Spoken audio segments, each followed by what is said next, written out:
네, 이번 조직문화에서는요, 조직문화의 진단 모델이 총 3개가 있는데요. 진단 모델을 어떤 것들인지 설명을 드리고, 설문문항을 만들어야 되는데, 서베이를 해야 되지 않습니까? 그럼 설문문항을 어떤 식으로 만들어야 되는지 예시를 좀 들어드리겠습니다. 그리고 조직문화 제일 중요한 겁니다.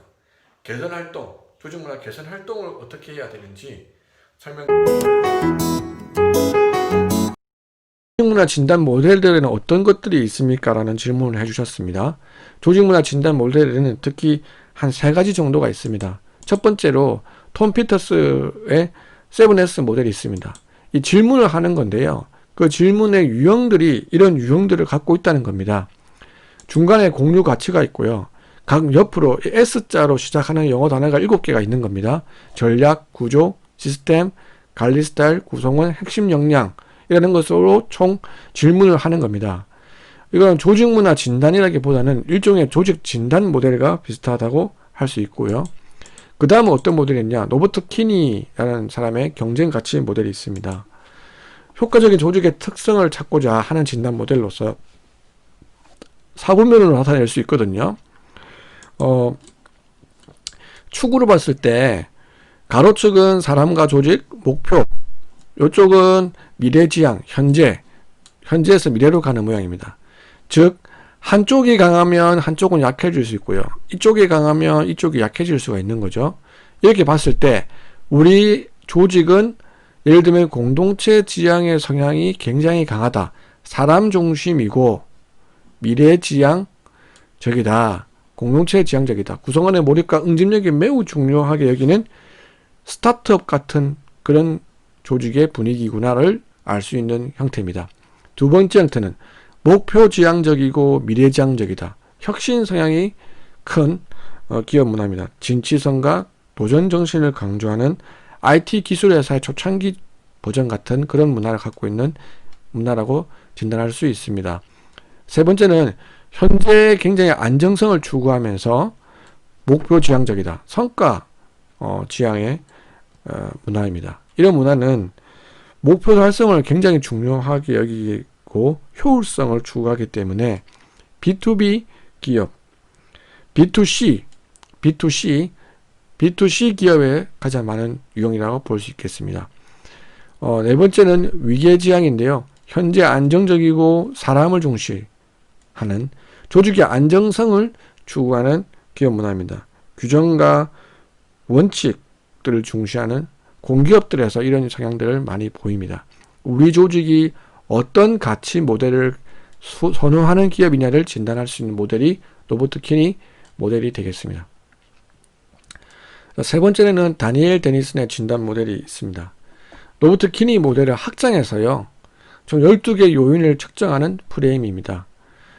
추가를 많이 한 거죠. 로버트 키니 모델을 좀 참고해서 많이 추가를 했습니다. 좀 복잡한데요.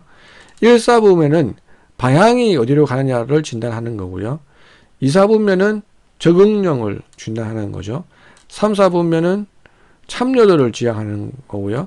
4부면은 일관성을 진단하는 겁니다. 이렇게 각각에 있는 항목에 대한 질문을 한다는 겁니다. 그래서 우리 조직이 어떤 걸 강조하고 있느냐를 볼 수 있는 것이 되겠습니다. 이걸로 진단을 해야 하나요? 라는 질문을 또 주셨는데요. 상관없습니다. 이 모델에서 결국은 벗어날 줄 알아야 됩니다. 어느 한 가지 모델이 정답이라고 할 수 없습니다. 어느 것이 더 낫다고 말하기도 어렵습니다. 결국 어느 것을 좋느냐라는 질문에는 해당 조직의 필요에 따라서 변형해서 사용하시면 되라도 다 좋습니다. 자, 그럼 이제 진단 설문문항은 어떻게 만들어야 하나요? 이런 질문을 주셨습니다. 질문을 너무 많이 하지 않도록 질문지를 구성해 보십시오. 한 30문항에서 45문항 정도가 적당한 것 같습니다. 100개 문항 이상 넘어가게 되면은 설문문항이 많아질수록 답변의 퀄리티는 떨어집니다. 집중도도 떨어지고요. 답변을 대충 할 가능성이 매우 큽니다. 그래서 아무리 많아도 50개 이하로 하는 게 좋을 것 같다는 생각이 듭니다. 그리고 질문을 구성할 때요.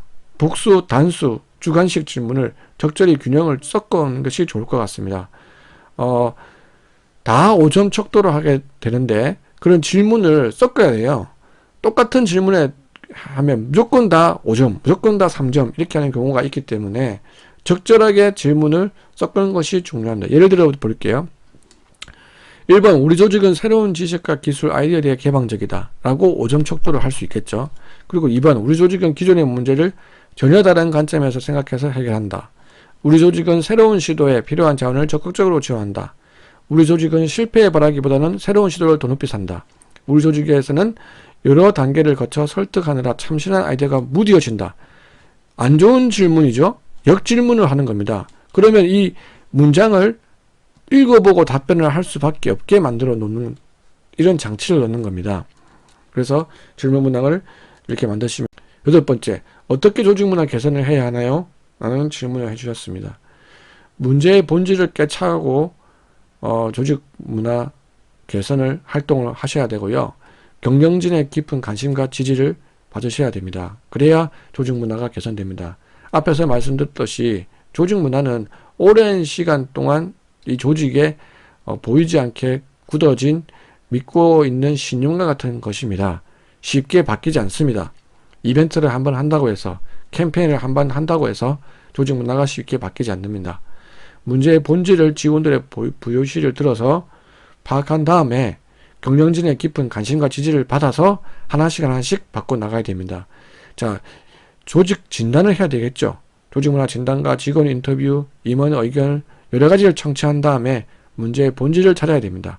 그런 다음에 방향을 수립을 해야 됩니다. 우리가 어떤 조직 문화를 갖추겠다.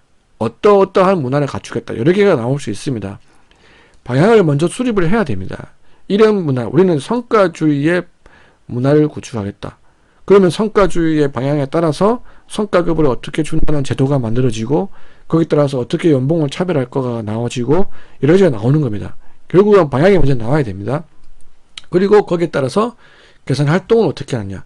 직원 교육은 어떻게 하겠다. 의식 개선은 어떻게 하겠다. 직원 설명을 어떻게 하겠다가 나오는 겁니다. 자, 거창한 거 하려고 하지 마십시오. 거창한 거 하기보다는 제대로 할 수 있는 작은 것부터 시작하는 것이 가장 바람직한 게 조직 문화 개선을 활동을 하는 것이 아닌가 생각됩니다. 그리고 지속적으로 관리하셔야 됩니다. 방향에 맞게 개선되고 있는지 지속적으로 모니터링을 해야 되고요. 지속적으로 직원 의견을 청취를 하셔야 됩니다. 직원들이 헷갈리게 하면 안 됩니다. 이렇게 하기로 해놓고 또 이렇게 해야 되는데 그렇게 하기로 해놓고 그 약속을 지키지 않으면 직원들이 헷갈립니다. 실제로 적용이 돼야 되고 실제로 그렇게 하기로 한 거 가지고 평가가 이루어져야 되고 실제 모니터링이 돼야 되는 겁니다. 절대 직원들을 헷갈리지 마. 무조건 우리 6시에 집에 보내자. 이렇게 말하는 것은 아니라는 얘기입니다. 자, 예를 들어 드릴게요. 워라밸이 중요하지만 지금 세대들에게는 워라밸이 중요한 만큼 그 본질은 일의 의미가 중요하다는 의미입니다. 워라밸이 중요하다고 해서 하고 있는 일을 중요한 그 의미가 없이 무조건 6시에 집에 가라. 이런 의미가 아니라는 얘기입니다. 자, 우리 일은 어떻게 구성될까요? 첫 번째, 돈 받는 값만큼 하는 근로의 성격이 레이버가 있습니다. 회의하고 결제하고 보고하고 대화하고 면담하고 이런 근로의 성격의 일이 있고요. 또 과거에 하지 않았던 일, 후배 세대에 도움되는 일, 매뉴얼을 만들거나 불필요한 일을 제거하거나 이런 워커 성격이 있고요. 다른 부서에 협조를 받으러 가거나 내부 직원과 교류하거나 외부 전문가와 네트워킹을 하거나 다른 부서에 협조를 얻거나 이런 액티비티 활동이 있습니다. 이 모든 것들이 일입니다. 그러니까 회의도 참석해야 되고 새로운 걸 만들어야 되고 제거도 해야 되고 축소도 해야 되고 불필요한 일을 제거하고 매뉴얼을 만들어야 되고 그리고 다른 부서의 협조를 받아야 됩니다.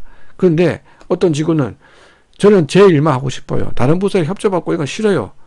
그러면은 개인 사업을 하셔야 됩니다. 조직에서는 이 세 가지 일이 다 구성되고 있는 겁니다. 내가 지금 사원 대리이기 때문에 나는 레이버가 많고 나는 차장 부장이기 때문에 액티비티에 좀 많아지고 이런 비중의 차이는 충분히 있을 수 있습니다. 실무자면 워크가 많겠죠. 위로 올라가면 올라갈수록 다른 부서에 협조받고 다른 부서와 커뮤니케이션하고 이런 게 더 많아지겠지요. 그렇게 가면 갈수록 워라밸이 맞춰질 수 있는 겁니다. 그래서 더 중요한 거는 나의 일의 가치가 하루에 24시간 중에 가장 많은 시간을 보내는 회사에서 나는 과연 어디에 업무에 집중하고 있느냐를 생각해 볼 필요가 있습니다. 나는 내 인생을 주인으로 사느냐? 나는 시킨 것만 하는 사람이냐? 내가 생각을 가지고 일하느냐? 요즘 밀레니얼 세대는 일의 의미가 중요하다고 합니다. 일의 의미가 할 수 있도록 계속 리더께서는 질문을 하시고 이렇게 하는 것들이 조직 문화의 개선 활동 중에도 중요한 것 같습니다. 스스로 생각해서 깨우칠 수 있도록 한번 해주시기 바랍니다. 9번의 질문에 대한 질문은 예시를 한번 드려봤습니다. 여러분 감사합니다. 안녕.